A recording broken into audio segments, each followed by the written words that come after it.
Hola hermanos, ¿cómo están? Soy el Padre José Antonio Fretel Márquez.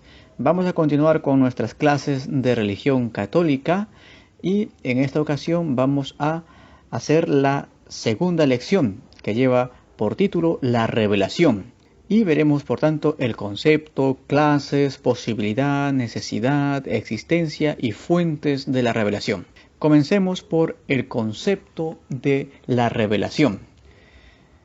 El Concilio Vaticano I, en la Constitución Dei Filius sobre la fe católica, dice que la revelación es una manifestación de Dios, o sea, de sí mismo y de los decretos eternos de su voluntad divina.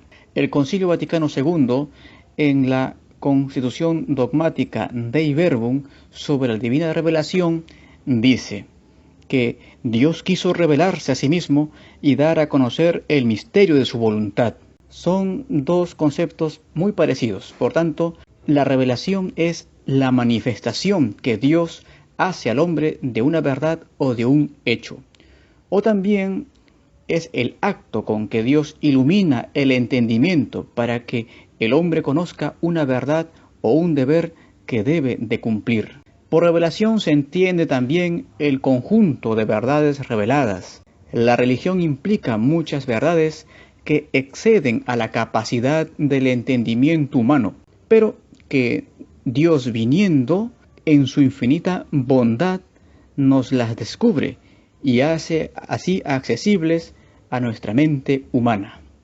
No hay que confundir la revelación con la ilustración o la gracia actual en un momento concreto que Dios da para que se entienda mejor una verdad revelada, ni tampoco con la inspiración sobrenatural que Dios da a los autores humanos de las Sagradas Escrituras.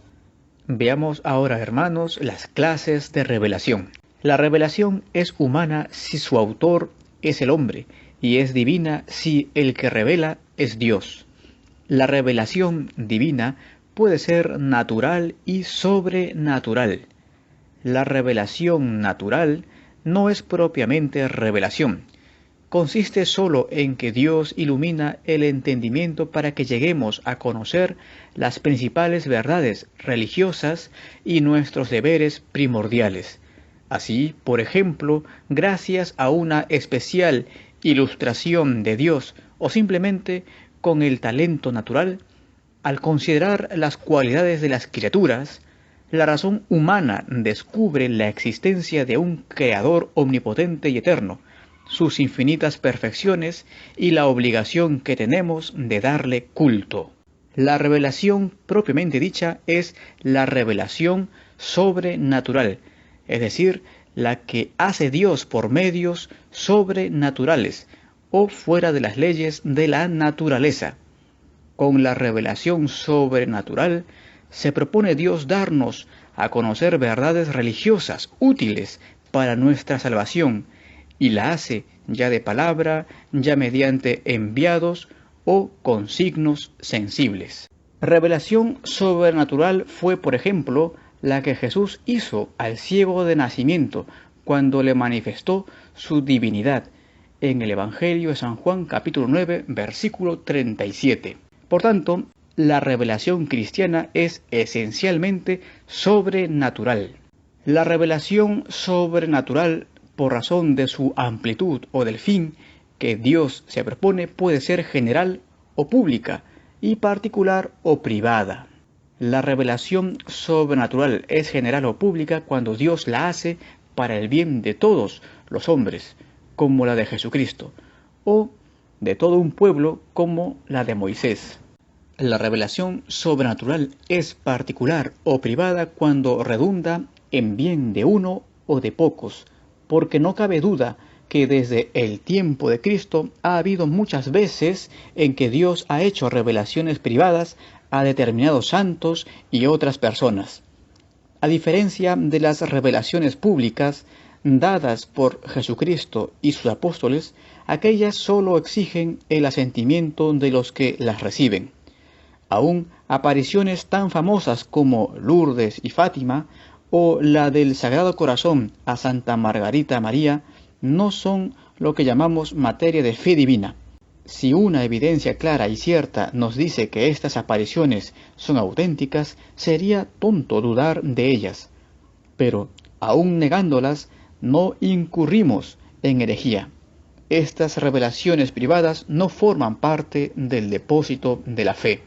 La revelación sobrenatural, por razón del modo de recibirla, puede ser inmediata o mediata, según se reciba directa o indirectamente de Dios. Para Moisés, los profetas y los apóstoles, por ejemplo, fue inmediata. Para nosotros es mediata, porque la recibimos por medio de ellos. A los primeros habló Dios ya por sí, ya por medio de ángeles, sus mensajeros. A nosotros nos habla por medio de otros hombres dignos de todo crédito. La revelación sobrenatural por razón del tiempo puede ser precristiana y cristiana. Las verdades reveladas por Dios desde Adán hasta el advenimiento de Cristo se llaman revelación precristiana. Fueron la preparación paulatina para la gran manifestación de la verdad divina que Dios nos haría por su Hijo Jesucristo. A las verdades dadas a conocer ya directamente por nuestro Señor, ya por medio de sus apóstoles, bajo la inspiración del Espíritu Santo, las llamamos revelación cristiana. La revelación sobrenatural por razón del objeto puede ser sustancial y accidental. Es revelación sustancial cuando lo revelado no se podría conocer por medio de otro. Por ejemplo, la existencia de los ángeles, el misterio de la encarnación, etc. La revelación es accidental cuando solo anticipa o facilita el conocimiento de una verdad, como la divina providencia, la existencia de Dios, etc. Veamos el contenido principal, el motivo y la finalidad de la revelación sobrenatural. El contenido principal de la revelación sobrenatural es la revelación de la Trinidad personal de Dios, o sea, de la manifestación al hombre de que Dios es Padre, Hijo y Espíritu Santo, y la vocación o el llamado del hombre a participar de su vida trinitaria. En cuanto al motivo de la revelación, dice Santo Tomás de Aquino en su explicación del Evangelio de San Juan que es el amor lo que causa la revelación de los misterios. Y así, del motivo, que es el amor de Dios, se deduce la finalidad de la revelación, que es que el hombre, conociendo el amor de Dios, participe de la vida íntima de Dios y experimente en Dios la salvación, entrando a formar parte del reino de Dios instaurado por Cristo en la tierra. Y puesto que el amor es la raíz y la meta de la revelación divina, ésta no puede reducirse jamás a mera información e instrucción intelectual, sino que siempre intenta ser para el hombre una participación en la vida divina. Esta participación en la vida divina jamás es puramente intelectual, es a la vez espíritu y fuerza vital. La palabra de Dios al hombre es palabra operante. La acción de Dios en el hombre está siempre llena de sentido. Como Dios no violenta al hombre libre, sino que respeta su libertad, la revelación tiene el carácter de una llamada a entregarse libremente a Dios, el amor al que le es concedido acceso por la revelación divina. Veamos ahora la posibilidad de la revelación. La posibilidad de la revelación es una verdad definida por la Iglesia en el Concilio Vaticano I, cuando dijo: si alguien dijere que es imposible o que no conviene que el hombre sea enseñado por medio de la divina revelación acerca de Dios y del culto que se le ha de tributar, sea anatemizado. Un pequeño paréntesis, esta palabra anatema en el Antiguo Testamento significaba dado al exterminio, o sea, dado a la destrucción. En el lenguaje eclesiástico ya no tiene esa connotación, sino que significa que alguien no está en comunión con la Iglesia, o bien está excomulgado. Pues bien, no cabe duda de que la revelación divina es posible. Una prueba de ello es que todas las religiones en sus libros sagrados hablan de un Dios o de dioses que se ponen en comunicación con el hombre y le manifiestan su voluntad. La revelación sobrenatural es posible tanto de parte de Dios que revela como de parte de los hombres que reciben la revelación. De parte de Dios, porque es omnisciente y puede comunicar y enseñar a quien quiera y como quiera verdades muy superiores a la inteligencia humana.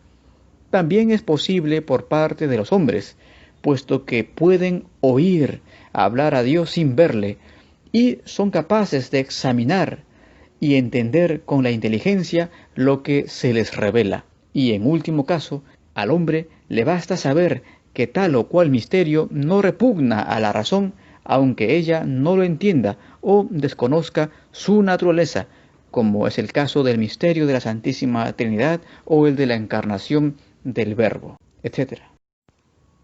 Necesidad de la revelación. En la religión natural, la revelación es utilísima y aún moralmente necesaria, para que todos los hombres lleguen a conocer fácilmente todas las verdades con certeza y sin error. De otro modo, nadie en la práctica llegaría a conocerlas todas. Unos por falta de talento, otros por falta de tiempo, o de voluntad, o de medios. Prueba de ello es que antes de Jesucristo nunca llegaron los hombres más inteligentes a conocer todas las verdades de la religión natural.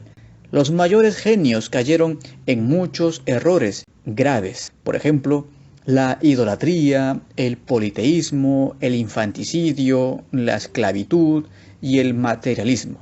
Tratándose de la religión sobrenatural, la revelación es de necesidad absoluta, porque es imposible que el hombre llegue a conocer todas las verdades de la misma, ya que muchas son misterios, y si Dios no las revelara, permanecerían siempre ocultas. Sócrates y Platón reconocían la necesidad de que el mismo Dios viniera y nos manifestase su voluntad.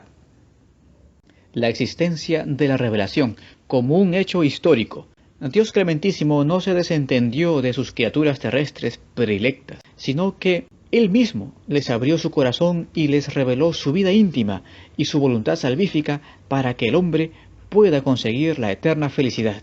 La carta a los Hebreos en el capítulo 1, versículo 1 dice: muchas veces y en muchas maneras habló Dios en otro tiempo a nuestros padres por medio de los profetas. Últimamente en estos días nos habló por su Hijo. Dios primero se manifestó a Adán y Eva, a quienes dictó su ley y su voluntad. Se comunicó después a Noé, Abraham, Isaac, Jacob y otros patriarcas, y les reveló muchas verdades superiores al alcance de la razón y del entendimiento humano. No bastando esta revelación primitiva, Dios la amplió a Moisés, ordenándole la pusiera por escrito. Estableció el sacerdocio de la antigua alianza para conservarla y explicarla al pueblo. Más tarde la fue completando por medio de los profetas. San Pablo, en su carta a los Gálatas, en el capítulo 4, versículo 4, dice: llegada la plenitud de los tiempos, Dios nos habló por medio de su Hijo hecho hombre. Es así que por medio de Jesucristo Dios completó la revelación de sí mismo a la humanidad. Ya nos ha dicho todo lo que necesitamos para saber ir al cielo. Nos ha dicho lo que necesitamos saber para cumplir nuestro fin y alcanzar la eterna unión con el mismo Dios. Y finalmente, el Señor Jesucristo estableció a los apóstoles predicadores de la recta doctrina, de la verdad del Evangelio. Y tras la muerte del último apóstol, San Juan, no hay nuevas verdades que la virtud de la fe exija que creamos. Por tanto, con esta descripción vemos que la revelación es un hecho histórico que alcanzó su máxima intensidad en Cristo, pues en Cristo Dios no se contentó con intervenir en la historia humana obrando y hablando, sino que Él mismo en persona se hizo presente entre los hombres como sujeto que obra y habla para comunicarse a los hombres en un tiempo y lugar concreto. Veamos ahora las fuentes de la revelación, es decir, el lugar donde podemos encontrar la revelación. Las fuentes de la revelación son la Sagrada Escritura y la tradición divina. Para la Iglesia, las dos tienen igual valor. En ellas están contenidas las verdades y doctrinas reveladas por Dios, cuyo conjunto se llama depósito de la revelación. Este depósito fue encomendado por Jesucristo a la Iglesia para que ella lo guarde santamente y exponga con fidelidad la doctrina revelada, sin ambigüedades ni relativismo. Veamos ahora qué es la Sagrada Escritura. La Sagrada Escritura es la palabra de Dios en lenguaje humano, escrita en unos libros santos que constituyen la Biblia, es decir, la colección de libros sagrados. Algunos fueron escritos antes de Jesucristo y forman el Antiguo Testamento. Otros fueron escritos después de Jesucristo y forman el Nuevo Testamento. La Sagrada Escritura comprende de 73 libros canónicos, es decir, reconocidos por la Iglesia como inspirados por Dios. 46 de ellos componen el Antiguo Testamento y 27 pertenecen al Nuevo Testamento. Unos y otros se clasifican como libros históricos, morales o proféticos. Los originales fueron escritos en hebreo o griego.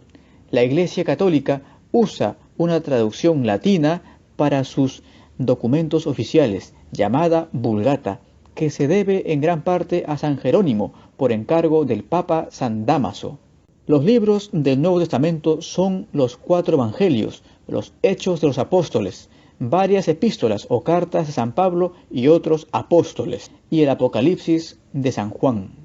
La Sagrada Escritura está exenta de todo error, pues los libros de la Sagrada Escritura inspirados enseñan la verdad. A este respecto, la Constitución Dogmática Dei Verbum del Concilio Vaticano II dice: como todo lo que afirman los hagiógrafos o autores inspirados lo afirma el Espíritu Santo, se sigue que los libros sagrados enseñan sólidamente, fielmente y sin error la verdad que Dios quiso consignar en dichos libros para la salvación nuestra. La autoridad divina y humana de la Sagrada Escritura. Autoridad de un libro o documento es la fuerza que tiene para obligar a creer que lo que dice es verdadero y absolutamente cierto. La autoridad de un libro es ordinariamente humana, pero también puede ser divina.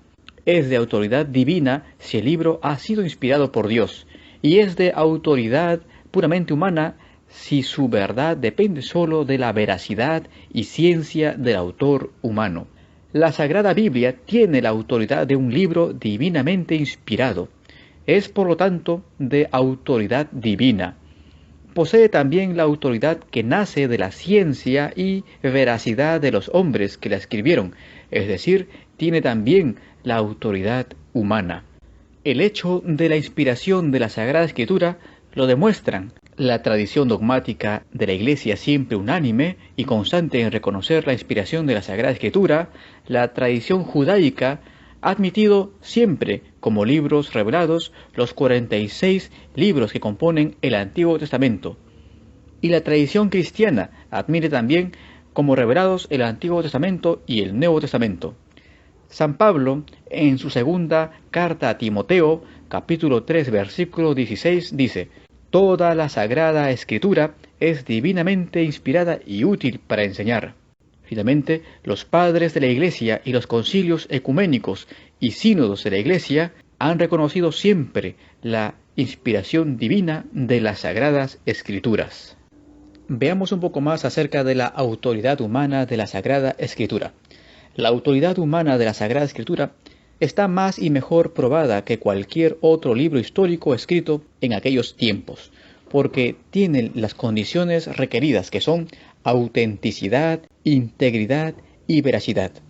Son auténticos porque realmente pertenecen a dichos autores bíblicos. Son íntegros porque han llegado a nosotros como salieron de las manos de los autores bíblicos. Son veraces porque los escritores conocieron a los que vivieron los hechos, narrándolo con toda la sinceridad que éstos pudieron. Desde el momento que se prueba que una obra reúne estos tres requisitos, se acepta como documento con autoridad humana. Ahora bien, la teología fundamental y la apologética católica demuestran que los libros sagrados del Antiguo Testamento tienen dichas tres condiciones: autenticidad, integridad y veracidad. Luego, está fuera de toda duda la autoridad humana de la Biblia, y su valor histórico, por tanto, es innegable. Por todo esto, la Sagrada Escritura es un libro digno de ser creído, amado y obedecido. Veamos ahora qué es la tradición y dónde se encuentra. Tradición es el conjunto de verdades reveladas por Jesucristo a los apóstoles, las cuales no fueron consignadas en los libros sagrados, pero sí transmitidas verbalmente y conservadas después en los credos o fórmulas de fe, en las actas de los mártires, los decretos de los concilios y de los papas, en los escritos de los santos padres de la Iglesia y escritores eclesiásticos, en la Sagrada Liturgia y en otros muchos monumentos. El Catecismo de la Iglesia Católica, en el número 81, dice: la tradición recibe la palabra de Dios, encomendada por Cristo y el Espíritu Santo a los apóstoles, y la transmite íntegra a los sucesores, para que ellos, iluminados por el Espíritu de la verdad, la conserven, la expongan y la difundan fielmente en su predicación. Por tanto, pertenece a la tradición lo que siempre, por todos y por todas partes, se ha enseñado como de fe. Jesucristo siempre predicó y nunca escribió, porque es voluntad de Dios que los hombres conozcan por medio de la predicación la doctrina revelada. Desde que fundó su Iglesia, la enseñanza oral fue el principal medio de propagación y conservación de las divinas enseñanzas. A los apóstoles, Jesucristo no les dijo: vayan y escriban, sino vayan y enseñen, vayan y prediquen. Por eso ellos anunciaron de viva voz a los pueblos las verdades reveladas. Están pues en error los protestantes y demás iglesias no católicas que creen que sólo la Sagrada Escritura es fuente de la divina revelación. Habiendo visto qué es la Sagrada Escritura y la tradición de la Iglesia, veamos ahora qué es la regla próxima de nuestra fe. Se llama regla de fe la norma o medio que Jesucristo dio a los hombres para conocer cuáles son las verdades reveladas. La regla de fe católica se distingue en remota y próxima. La regla remota es la palabra de Dios contenida en la Biblia y en la tradición de la Iglesia. La regla próxima es el magisterio infalible de la misma Iglesia, que nos enseña qué verdades debemos creer como reveladas. Los protestantes, en cambio, no admiten más regla de fe que la libre interpretación de la Biblia y niegan toda la autoridad a la tradición, confundiendo la tradición viva de la Iglesia con mayúscula con las tradiciones eclesiásticas. Ante Dios que se revela, la única respuesta es la fe, y esta fe es un obsequio razonable. La fe, aunque oscura, no es irracional, sino al contrario, muy razonable. Es algo que está muy por encima de nuestro entendimiento, y por eso en muchos casos no entendemos lo que nos enseña. Muy pequeño sería Dios si pudiéramos abarcar toda su incomprensible esencia y vida divina. La fe es muy razonable, no humilla al hombre ni rebaja en nada su dignidad, antes bien le sublima y ennoblece grandemente, pues le descubre cosas que sin ella jamás habría conocido, como fueron desconocidas para Sócrates, Platón, Aristóteles, Demóstenes, etc. Hoy cualquier niño que ha estudiado el catecismo sabe incomparablemente más sobre Dios y religión que esos grandes sabios de la antigüedad. Si en toda la eternidad no llegaremos nunca a conocer toda la esencia de Dios, ¿cómo pretendemos ahora entenderle y abarcarle en toda su esencia? Esto sí que es absurdo y fuera de razón. Comprensión progresiva de la revelación divina. Aunque la fe contenida en la revelación en algunas ocasiones se muestre un tanto oscura y poco comprensible, eso no quiere decir que los hombres no hayamos usado con el paso de los años y siglos nuestra inteligencia que Dios nos ha dado para examinar y comparar y estudiar las verdades reveladas por Cristo. El depósito de la verdad cristiana, como un capullo, se abre y se va desplegando ante la meditación y el examen de las grandes mentes de cada generación, así como, por ejemplo, con los padres de la Iglesia, los escritores y doctores de la Iglesia, los teólogos, los concilios, los sínodos y las enseñanzas de los santos. Y entiéndase bien que se dice comprensión progresiva, no cambio progresivo de la revelación, porque las verdades contenidas en la revelación, o sea, en la Sagrada Escritura y en la tradición, no cambian, sino que a través del magisterio de la Iglesia es profundizada para adquirir mayor comprensión. La Iglesia depositaria de la revelación. Jesucristo confió al conjunto de su Iglesia el sagrado depósito de la revelación, su doctrina santa y el deber de velar para impedir que los hombres caigan en el error y en la muerte eterna, para encaminarlos hacia la bienaventuranza del cielo. Ella los exhorta al cumplimiento de lo preceptuado en el símbolo apostólico, en el decálogo y en los mandamientos. El fin específico de la Iglesia es, pues, continuar hasta la consumación de los siglos la obra de la redención mediante la enseñanza y conservación de la revelación y la aplicación de los frutos de aquella a todos los hombres. El Catecismo de la Iglesia Católica, en el número 84, dice: el depósito de la fe, contenido en la Sagrada Tradición y en la Sagrada Escritura, fue confiado por los apóstoles al conjunto de la Iglesia. Fiel a dicho depósito, todo el pueblo santo, unido a sus pastores, persevera constantemente en la doctrina de los apóstoles y en la comunión, en la fracción del pan y en las oraciones, de modo que se cree una particular concordia entre pastores y fieles en conservar, practicar y profesar la fe recibida. La interpretación del depósito de la fe. Una vez más, citando el Catecismo en su número 85, dice: el oficio de interpretar auténticamente la palabra de Dios, oral o escrita, ha sido encomendado solo al magisterio vivo de la Iglesia, el cual lo ejercita en nombre de Jesucristo. Es decir, ha sido confiado a los obispos en comunión con el sucesor de Pedro, el obispo de Roma.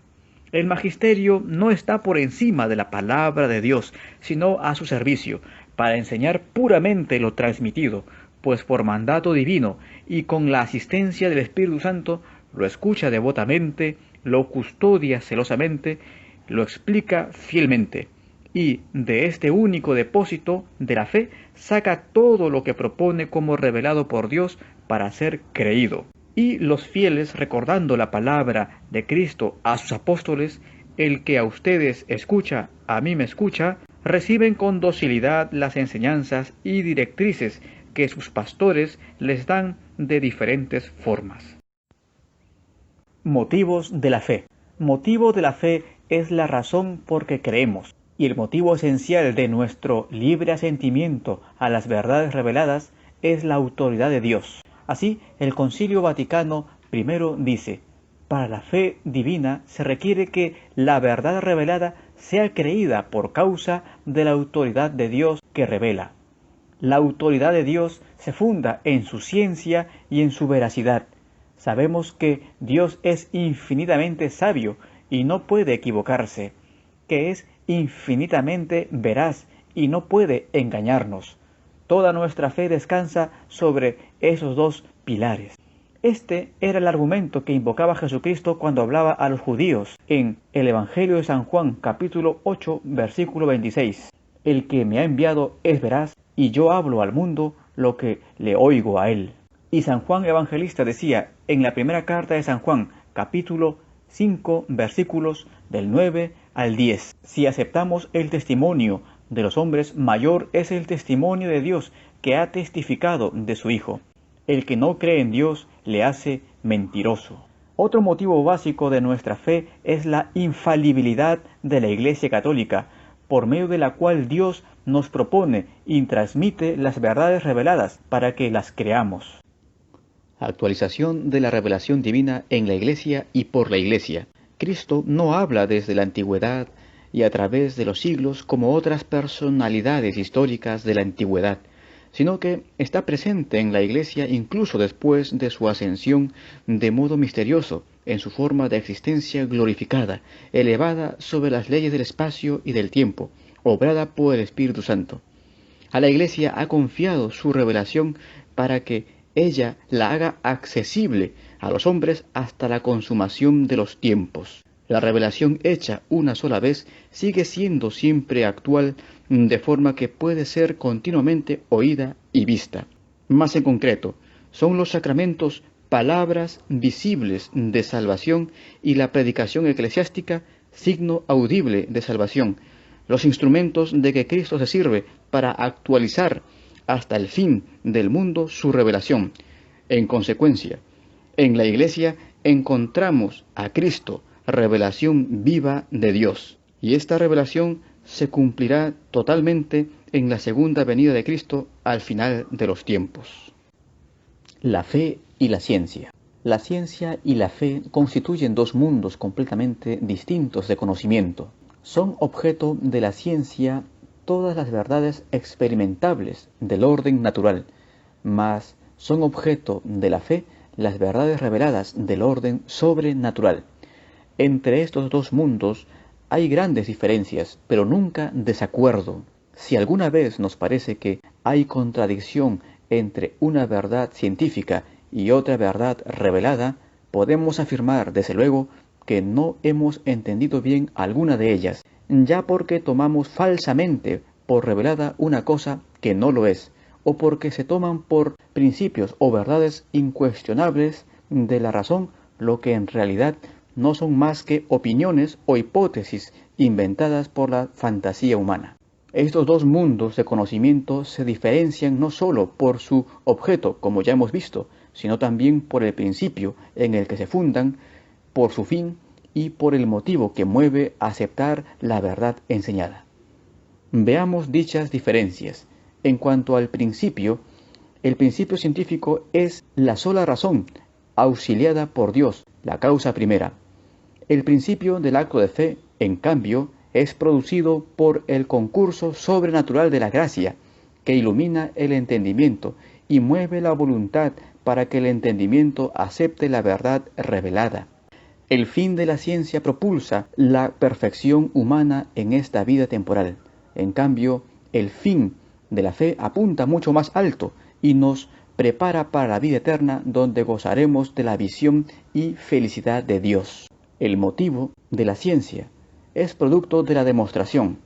En cambio, el motivo de la fe es admitir las verdades por causa de la autoridad de Dios que las revela. La ciencia busca la evidencia intrínseca de las verdades naturales y en ella se funda. Se apoya en la certeza moral estricta, que podríamos llamar infalibilidad humana.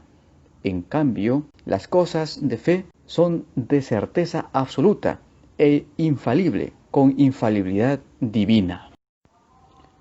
Como consejo práctico podemos decir que debemos dar siempre gracias a Dios por el incomparable don de la revelación, contenida en la Sagrada Escritura y en la tradición viva de la Iglesia, donde Dios nos ha mostrado los misterios de su vida íntima y el plan amoroso de su salvación, y también porque nos ha concedido el don de la fe para aceptar con fe divina los misterios de la revelación y, de ese modo, hacer nuestra la salvación ofrecida por Cristo en la cruz. Y ahora, hermanos, para terminar, ofrecemos unas preguntas para motivar nuestra reflexión. ¿Qué es la revelación? ¿Cuáles son las clases de revelación? ¿Es posible la revelación? ¿Y por qué? ¿Es necesaria la revelación? ¿Cuáles son las fuentes de la revelación? ¿Qué es la Sagrada Escritura? ¿Qué es la tradición viva de la Iglesia? ¿Qué es la regla de fe y en cuántas se distingue? Diferencias entre la fe y la ciencia. Y finalmente, ¿cuáles son los motivos de la fe? Próximamente, la tercera lección. Veremos la Iglesia Católica, Iglesia de Cristo, y sus dimensiones visible e invisible. No te lo pierdas. Y si quieres seguir recibiendo este curso, suscríbete y marca la campanita.